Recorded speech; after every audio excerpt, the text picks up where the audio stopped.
The Lord be with you. In his newsletter, Now I Know, Dan Lewis tells the story of Carlos Kaiser. Carlos Kaiser was a soccer player. He was born in 1963 in Brazil, which is certainly known for its outstanding soccer teams. Carlos was a naturally athletic young man, and at age 16, that tender age of 16, he joined a professional soccer team. Unfortunately, his skills were not up to a professional level, and so he was dropped from that team not long afterwards. In spite of his athletic abilities, his skills simply weren't at a professional level.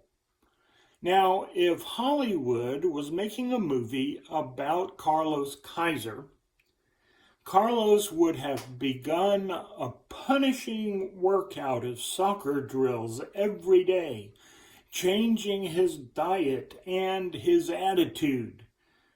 He would soon become the most formidable soccer player in all of Brazil. The movie would fade out, with Carlos being hoisted on his teammates' shoulders after he kicks the game-winning goal in the World Cup. That's how Hollywood would do it. They did it for Rudy. They would have done it for Carlos. But unfortunately, that's not how Carlos did it.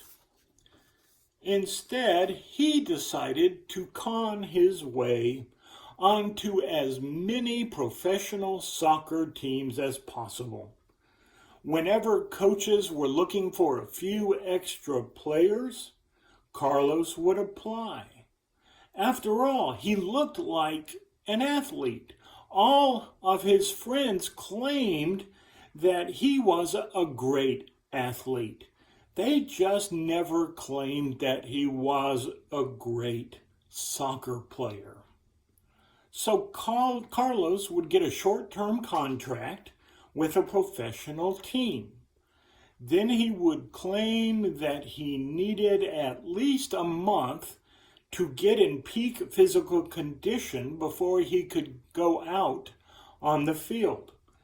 During that month, he would collect a paycheck without playing much soccer. When he finally did get called out to play on the field, Carlos would suffer an alleged injury very quickly in the game. A pulled muscle was hard to disprove back in the 80s. So, of course, he would need at least 6 to 8 weeks to recover from his injury before he could play.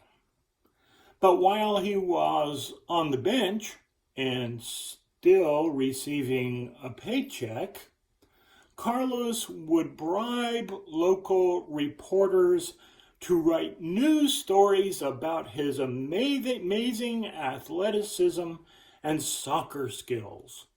Fans demanded to see him play. Teams would compete to offer him better contracts.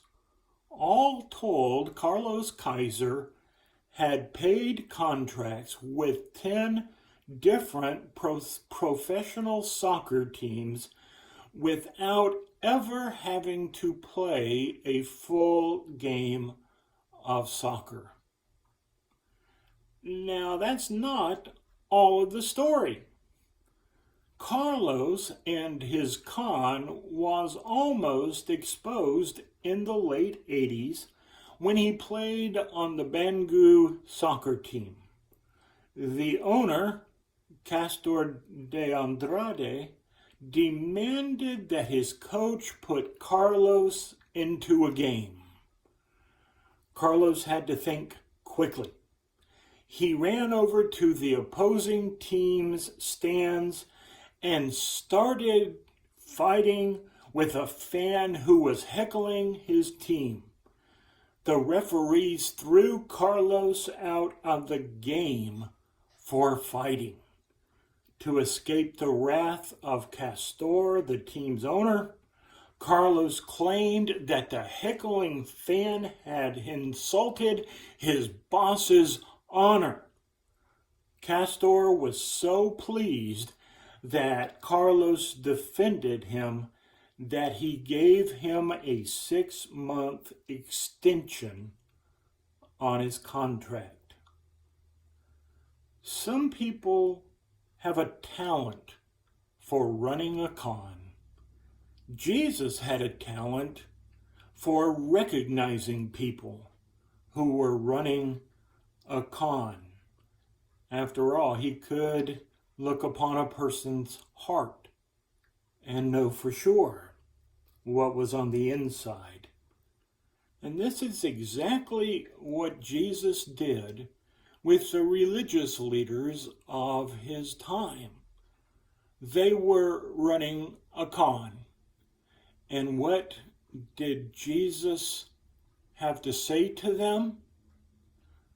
Well, with God's help, I hope to be able to tell you. On Sunday morning, 10:30 a.m. at Aldersgate United Methodist Church during worship. We invite you to come and become part of our family. We can be found at 2115 Celanese Road, Rock Hill, South Carolina. Please come. We would love to give you a place to call home. God bless you all.